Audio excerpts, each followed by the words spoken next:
Okay, एक last topic बस अपना बचता है जिसके अंदर क्या रहता है ना, हम रिपोर्ट जनरेट करते हैं। यहाँ से हमें दिख तो जाता है कितना फेल है कितना पास है, लेकिन ये कोई रिपोर्ट नहीं है, ये सिर्फ रिजल्ट यहाँ दिख रहा है। किसी को अगर दिखाना है आपको तो क्या करोगे, स्क्रीनशॉट ले लोगे, ये बताओगे, ये कर सकते हो ना। लेकिन किसी को रिपोर्ट अगर दिखाना है तो रिपोर्ट तो हमें मिली नहीं अभी तक, क्योंकि लोगों को अगर आगे अपने सीनियर्स को बताना है, रिजल्ट बताना है क्या आया, तो आपको रिपोर्ट दिखाना होता है। आप ऐसे स्क्रीनशॉट लेके तो नहीं बता सकते कि भाई हाँ चलो मेरे इतने टेस्ट केस पास हुए, क्योंकि स्क्रीनशॉट तो कोई भी एडिट कर सकता है।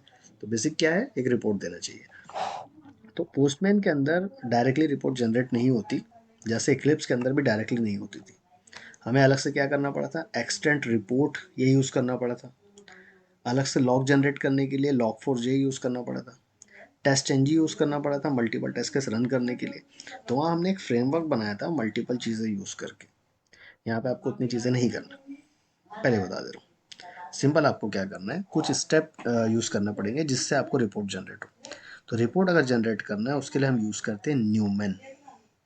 ठीक है, हम यूज़ करते हैं न्यूमन। ये जो न्यूमन टूल है ये बेसिकली क्या है, ये कमांड प्रॉम्प्ट से चलता है। कमांड प्रॉम्प्ट से हम क्या करेंगे, जो अपना ये है कलेक्शन है, ये कलेक्शन ये रन करेंगे। तो अभी तक हम कलेक्शन कहाँ से रन कर रहे हैं, यहीं से डायरेक्ट रनर वगैरह यूज़ कर रहे हैं। लेकिन इसके लिए हम क्या करेंगे, अब कमांड प्रॉम्प्ट से अपना कलेक्शन को रन करेंगे। रन होने के बाद हमें क्या मिलेगा, एक रिपोर्ट जनरेट होकर मिल जाएगी। तो उसके लिए पहले हमें न्यूमन को सेटअप करना पड़ता है। न्यूमन जो है वो नोड जेएस के अंदर आता है। नोड जेएस ये भी क्या है, एक प्रोग्रामिंग टूल है, नोड जेएस।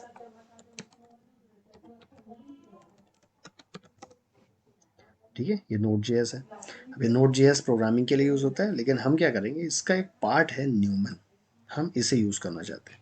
न्यूमन अगर मुझे इंस्टॉल करना है अपने कंप्यूटर में तो मुझे नोड जेएस भी इंस्टॉल करना पड़ेगा पहले। तो उसके स्टेप मैंने डिटेल में यहाँ पे लिखा हुआ है। ठीक है, मेरा ऑलरेडी इंस्टॉल है तो मैं कर नहीं सकता अभी। सबसे पहले आपको क्या करना है, नोड जेएस इंस्टॉल करना पड़ेगा। तो नोड जेएस इंस्टॉल करना सबसे पहले डाउनलोड। तो नोड जेएस डाउनलोड करोगे तो ये जो LTS वाला है जो कि रिकमेंडेड फॉर मोस्ट यूज़र ये रहता है। लेटेस्ट वर्जन भी कर सकते हो बट अवॉइड किया करो बिल्कुल लेटेस्ट वर्जन की चीज़ें, क्योंकि हो सकता है उसमें कुछ नए नए इश्यूज़ आ जाए। तो जो उसका मतलब सेकंड लेटेस्ट होता है हम वो यूज़ कर सकते हैं। मतलब ये मेनली स्टेबल होता है वर्जन। तो इसको अगर डाउनलोड इंस्टॉल करना है तो सेम वही है जो विंडोज़ के एप्लीकेशन वगैरह हम इंस्टॉल वगैरह करते हैं। जब आप इंस्टॉल करोगे तो एक फ़ाइल मिलेगी आपको, ये डाउनलोड किया तो ये फ़ाइल मिल रही है आपको नोड वाली। इसको जब इंस्टॉल करना है तो सिंपल स्टेप रहते हैं, या आप जो भी एप्लीकेशन इंस्टॉल करते हो विंडोज़ में उसी तरह का इंस्टॉल कर लेना। इंस्टॉल होने के बाद अब हमें ओपन करना है CMD। यहाँ पर सबसे पहले तो चेक करना है कि जो मैंने नोड जेएस इंस्टॉल किया वो आया है या नहीं। तो उसके लिए हम चेक करते हैं npm-v। तो npm जैसे हम जावा के अंदर वर्जन कैसे चेक करते थे, जावा या फिर जावा सी, तो नोड जेएस को चेक करना है तो उसके लिए होता है हमारे पास npm। तो ये npm जो है वो नोड का एक ग्लोबल कमांड बोल सकते हो। इसके अकॉर्डिंग हम क्या करते हैं, अलग अलग चीज़ें यहाँ से कमांड प्रॉम्प्ट से एग्जीक्यूट करवा सकते हैं। तो जैसे मुझे वर्जन चेक करना है तो npm स्पेस -v ये कमांड यूज़ किया तो ये इसने क्या करेगा, वर्जन बता देगा नोड जेएस का। ऐसे ही npm, इसके और भी कमांड हो सकते हैं आगे, तो ये अपेंड होते रहेंगे कमांड। मुझे अब क्या करना है, न्यूमन को इंस्टॉल करना है। तो न्यूमन में इंस्टॉल करना है तो उसके लिए कमांड है npm इंस्टॉल। तो ये है, सबसे पहले हम ये डॉलर से स्टार्ट करते हैं। अगर देखो डॉलर का यूज़ क्या होता है, अगर विदाउट डॉलर आप करते हो और वो चल जाता है तो नो इशू। लेकिन किसी किसी लैपटॉप में कंप्यूटर में क्या होता है ना, कुछ रिस्ट्रिक्शन होती है, जो कि हम बोलते हैं एडमिन रिस्ट्रिक्शन भी बोला जाता है उसको। तो अगर मुझे एडमिन से रन करवाना है कोई चीज़ें, एडमिन रोल से करवाना है तो डॉलर हम लगाते हैं। तो ये डॉलर अभी नहीं ले रहा है तो हम क्या करेंगे, विदाउट डॉलर वाला यूज़ कर लेंगे।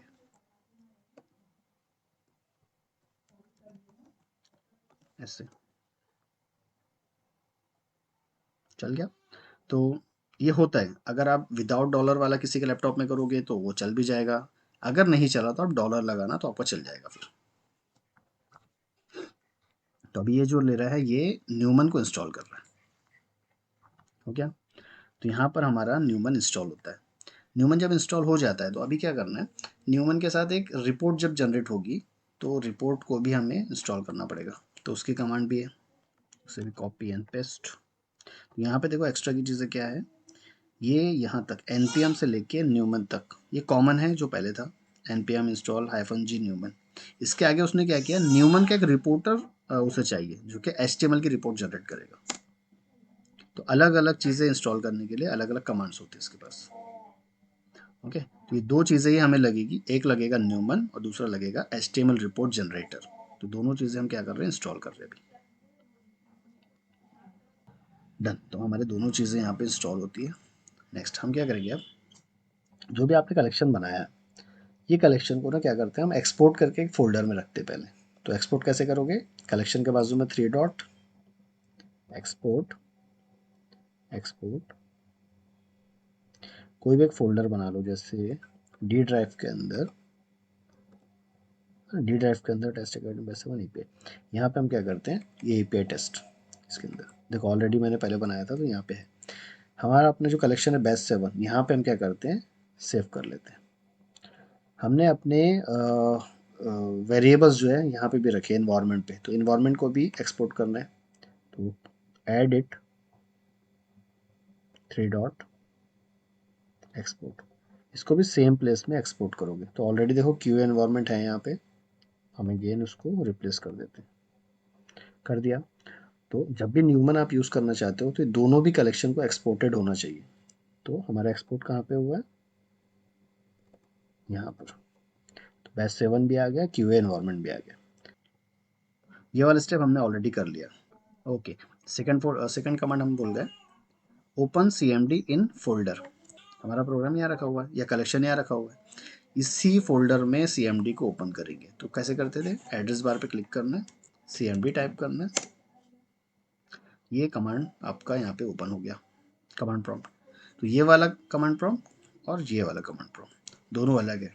ये क्या है, ये पूरा ग्लोबल लेवल पे, और ये कहाँ पर है, इस फोल्डर लेवल पे। तो हमें जब भी प्रोग्राम एग्जीक्यूट करना था जावा का या कलेक्शन पोस्टमैन के, तो हम ऐसे रन करेंगे। नेक्स्ट, अब हमें क्या करना है, हमें टाइप करना है न्यूमन, क्योंकि हमें न्यूमन एग्जीक्यूट करना है। रन, ये कमांड यूज़ करना है। क्या रन करना है, बेसिकली यहाँ पे हम देते हैं कलेक्शन का नेम। तो जो कलेक्शन हमारा है उसे कॉपी करना है, मतलब कलेक्शन का नेम कॉपी करना है। कॉपी कर लिया। इसके बाद हमें लगाना है डॉट जेसन, क्योंकि ये जो कलेक्शन होता है बेसिकली ये जेसन फॉर्मेट में होता है। हमने अभी तक जो भी चीज़ें यहाँ पे की है, हेडर के अंदर डेटा देखे, बॉडी के अंदर हमने डेटा देखा वो जेसन में था, और जो एग्जीक्यूट हुआ था, रिस्पॉन्स आया था, तो उसमें भी क्या था, जेसन था। तो जो कलेक्शन होते हैं ना, जब कलेक्शन हम एक्सपोर्ट करते हैं तभी देखना वो जेसन लिखा होता है, कलेक्शन V2 है ना। और एक्सपोर्ट अगर मैं करता हूँ यहाँ पे, तो यहाँ पे आप डॉट जेसन लगा सकते हो। मैंने नहीं लगाया था तो इसने क्या किया था, ये एडोब आफ्टर इफेक्ट, अच्छा लिखा तो आगे एडोब आफ्टर इफेक्ट जेसन, ये लिखा हुआ है।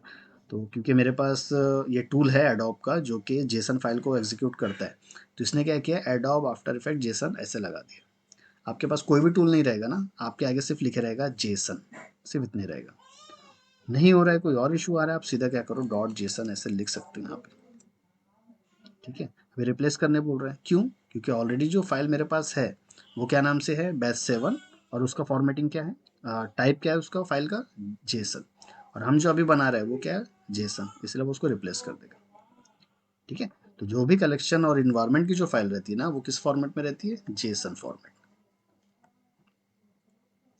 तो हमने यहाँ पे नाम दे दिया था, नाम के साथ क्या देना, डॉट जेसन भी लगाना है। ये होने के बाद आगे क्या कमांड है वो देखते हैं। सबसे पहले न्यूमन रन, और जो कलेक्शन रन करना है वो नाम दे दिया। कलेक्शन के बाद हमें इन्वायरमेंट भी चाहिए, तो इन्वायरमेंट के लिए हम क्या करते हैं, स्पेस -e, है ना। हमें क्या करना है कि इन्वायरमेंट भी लेना है, तो इन्वायरमेंट का नाम जो है वो कॉपी करते हैं, पूरा नाम कॉपी किया, और साथ में हमें क्या लगाना है फिर, डॉट जेसन लगा दिया। तो हम यहाँ दो चीज़ें रन कर रहे हैं, कलेक्शन भी रन कर रहे हैं और इन्वायरमेंट फाइल के साथ रन कर रहे हैं। नेक्स्ट क्या है आगे कमांड में, -r HTML एक्स्ट्रा। -r का मतलब होता है रिपोर्ट, जैसे -e का मतलब था या -e का मतलब था इन्वायरमेंट, वैसे ही हाइफन आर का मतलब होता है रिपोर्ट। अगर हमें कोई रिपोर्ट जनरेट करवाना है तो हम क्या करेंगे, ये हाइफन आर ये वाला कमांड भी यूज़ करेंगे। तो यहाँ पे करते हैं हाइफन आर। देखो रिपोर्ट जो जो जो होती है वो अलग अलग टाइप से जनरेट होती है, बट हम कौन सी करने वाले हैं, HTML की रिपोर्ट जनरेट करने वाले हैं। इसके लिए हमने एक टूल भी न्यूमन के साथ इंस्टॉल कर लिया था जिसका नाम था HTML एक्स्ट्रा। तो वो टूल का नाम भी यहाँ लिख देते हैं HTML एक्स्ट्रा। बाद में hyphen hyphen reporter hyphen HTML extra, ये कमांड हमेशा फाइनल रहेगी, इसे चेंज करने की ज़रूरत नहीं। देन टाइटल, तो हमें अगर रिपोर्ट जनरेट करना है तो हाइफन आर यूज़ करो। कौन सी वाली रिपोर्ट है, HTML एक्स्ट्रा वाली रिपोर्ट है।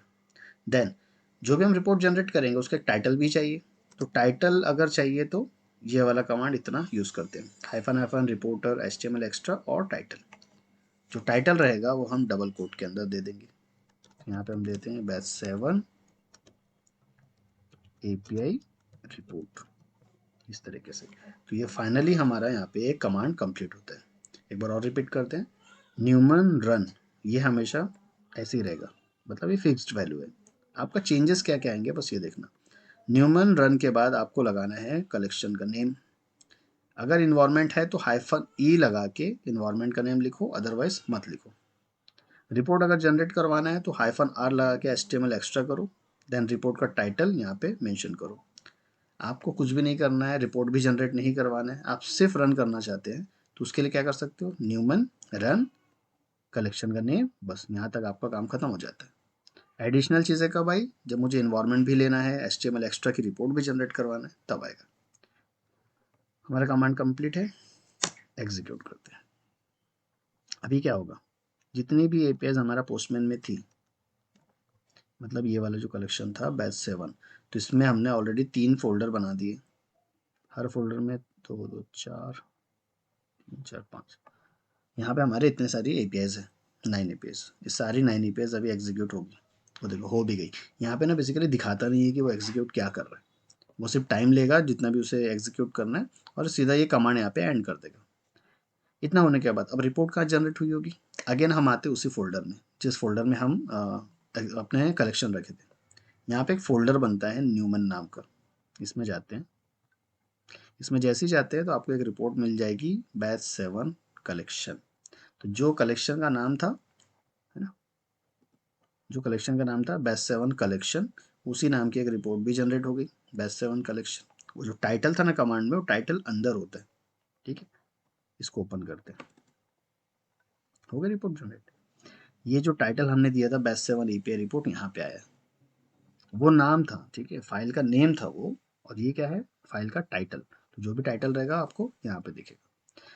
तो ये देखो इतनी ब्यूटीफुल एक रिपोर्ट यहाँ जनरेट होती है। किसी को भी अगर समझाना है तो API के बारे में हर चीज़ यहाँ बता सकते हो। सबसे पहले कितनी इटरेशन आपकी रन हुई, असर्शन आपके कितने थे, कितने फेल्ड हुए। यहाँ पे लिखा है total failed test, API fail नहीं हुई है बेसिकली। ये बताता है इन असर्शन में से कितने असर्शन फेल हुए, ये बताता है। टोटल स्किप टेस्ट, अगर कोई असर्शन स्किप हो जाता है तो यहाँ पे क्या दे देगा, टोटल स्किप। फाइल इन्फॉर्मेशन, ये क्या बताता है, कौन सा कलेक्शन रन किया, कौन सा इन्वायरमेंट रन किया। Timing and data, total run duration, सारी APIs को रिक्वेस्ट सेंड करना और रिस्पॉन्स आना, पूरा टाइम कितना लगा, वो टोटल ड्यूरेशन होता है 6.7। ठीक है, जो डेटा यूज़ हुआ है सेंड करना और स्टोर करने में, जो क्या बोल सकते हो, स्टोरेज डेटा यूज़ हुआ है, कितना डेटा रिसीव्ड हुआ है, ये दिख रहा है, टोटल डेटा रिसीव्ड। जो भी रिस्पॉन्स आया है सर्वर से, तो उसका वेटेज या फिर उसका साइज़ क्या है, इतना KB है। कोई हम इमेज वीडियोस डाउनलोड नहीं कर रहे हैं, हम क्या कर रहे हैं, सिर्फ JSON फॉर्मेट में डेटा वहाँ से यूज़ कर रहे हैं। तो जो डेटा रिसीव्ड होता है जब भी, तो उसका भी साइज़ कितना है, सिर्फ KB में, बहुत छोटा डेटा है। एवरेज रिस्पॉन्स टाइम, ये बताता है 657 मिलीसेकंड। जितनी APIs थी 9 APIs, उनमें से एवरेज टाइम जो लिया रिस्पॉन्स टाइम वो इतना हुआ। ठीक है, और अगेन समरी होता है यहाँ पे। रिक्वेस्ट कितनी थी, 9। प्री रिक्वेस्ट स्क्रिप्ट कितनी है, 9। हर API में प्री रिक्वेस्ट होता है, ये हमने देखा है, ये वाला। हर API में अगर जाओगे तो प्री रिक्वेस्ट होता है। हमने कुछ वहाँ पे दिया नहीं है, बट वो उसने यहाँ पे काउंट किया है सिर्फ कितना है। टोटल स्क्रिप्ट कितनी है, सॉरी टेस्ट स्क्रिप्ट कितनी है 12, असर्शन कितने हैं 12। टेस्ट स्क्रिप्ट मतलब हमने यहाँ पे इतने टेस्ट यहाँ पे लगाए हैं, वो बताता है काउंट करके। अब नेक्स्ट वाला चलते हैं, टोटल रिक्वेस्ट। तो हमारा यहाँ पे कितनी है 9, 3 ही है। ओके ओके, ये फोल्डर के नेम है, APS with resource path, APS with query parameters, post APS, है ना। ओके, अब जब फोल्डर को ओपन करोगे उसके अंदर एपीएस मिलेगी आपको। ओके, तो 9 एपीएस थी हमारी, उसमें से सिर्फ एक एपीआई फेल हुई है।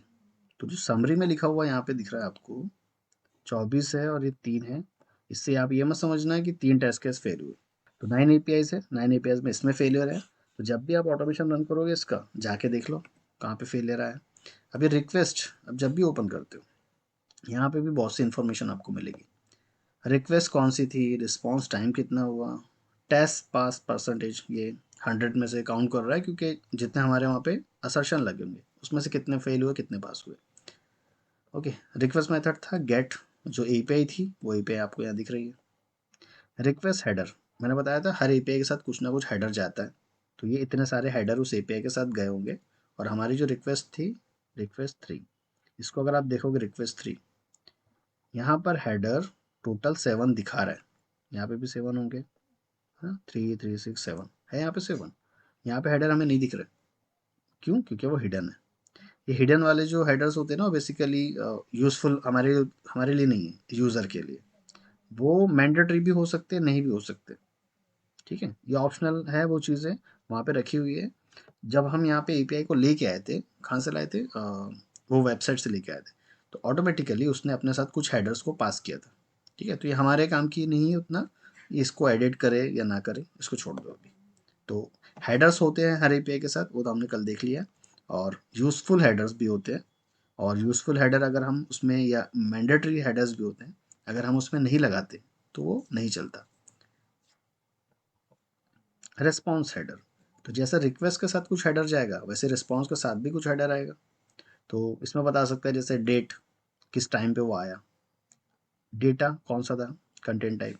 ठीक है, तो यहाँ पे भी कुछ ऐसे हेडर्स है जो कि मैंडेटरी नहीं होते, ऑप्शनल भी होते हैं। इनको अगर रिमूव भी कर दोगे, जैसे यहाँ से इसको रिमूव करोगे रिक्वेस्ट में से तब भी चल जाएगी। ऐसे सर्वर से जो डेटा आ रहा है उसमें से भी रिमूव कर दोगे तब भी वो चल जाएगा। नेक्स्ट आता है रेस्पॉन्स बॉडी। इसको देखो, ये डार्क है, इसको ना लाइट कर देते हैं। ये आया है रिस्पॉन्स बॉडी। तो हम पोस्टमैन में देखते हैं ना, एक रिक्वेस्ट जाएगी देन रिस्पॉन्स आएगा। तो जो रिस्पॉन्स हमारा यहाँ पे मिलता है वही रिस्पॉन्स यहाँ पे दिख रहा है आपको, रिस्पॉन्स बॉडी, है ना, सेम रहेगा रिस्पॉन्स। मेन होता है हमारा ये टेस्ट इन्फॉर्मेशन। तो हमने जो भी असर्शन लगाया है, तो वही असर्शन के अकॉर्डिंग हम यहाँ पे क्या करने वाले हैं, अपना टेस्ट चेक करने वाले हैं। तो देखो यहाँ पे हमने असर्शन क्या लगाया था, हम चेक कर रहे हैं कि हमारी कैटेगरी अनाइम होना चाहिए, लेकिन ये फेल हो गया। यहाँ पे भी हम चेक कर रहे हैं अनाइम होना चाहिए, लेकिन फेल हो गया। क्या फेल हुआ, ये असर्शन आपके यहाँ पे फेलियर दिखाएंगे। ओके, हाँ, ये नॉट इक्वल वाला है, अनाइम नॉट डीपली इक्वल टू अनाइम, तो दोनों तो एक ही है, ये पास होना चाहिए था इसलिए वो फेल हो गया, क्योंकि हम वहाँ पे क्या चेक कर रहे हैं, नॉट इक्वल। ठीक है, क्लियर है यहाँ पे चीज़ें। तो जो भी असर्शन आपके फेल होंगे आपको यहाँ पे आके डायरेक्टली देखना है टेस्ट इन्फॉर्मेशन में। तो जो भी फेल हुआ है हम उसको जाके चेक करेंगे। पहले चेक ये करेंगे कि जो हम एक्सपेक्टेड हमारा था वो आंसर यहाँ पे मिला है या नहीं मिला है। क्योंकि कई बार ऐसा होता है, देखो हम ह्यूमन बीइंग हैं, हमसे ये असर्शन गलत हो सकते हैं, हमने असर्शन ही गलत बनाया था। और अगर यहाँ पे फेलियर आ रहा है तो हम सीधा जाके बग नहीं बना सकते, हमें पहले डिबग करना पड़ेगा कि जो फेलियर आया है ये हमारे स्क्रिप्ट की गलती से हुआ है या फिर एक्चुअल में फेलियर आया है। तो अगर यहाँ पे हम चेक करते कि एनिमल, है ना, एनिमल कहीं पे है या नहीं, नहीं, ठीक है, तो एनिमल यहाँ पे कहीं नहीं मिल रहा। और अगर हमारा असर्शन ही गलत है, ये वाला, ये ना, हम क्या चेक कर रहे थे कि अनाइम जो वैल्यू है उसके अंदर एनिमल होना चाहिए, अनाइम जो वैल्यू है उसके अंदर एनिमल होना चाहिए, मतलब जो मेरा असर्शन था वो असर्शन क्या है, गलत है। तो जो रिस्पॉन्स आया वो तो प्रॉपर था, लेकिन असर्शन गलत था। तो इस कंडीशन में हम क्या करेंगे, बग नहीं बनाएंगे, हम क्या करेंगे, अब स्क्रिप्ट अपडेट कर लेंगे। तो दो चीज़ें होती है, जब भी आप डीबग कर रहे हो तो आपको इशू मिलेगा या नहीं मिलेगा।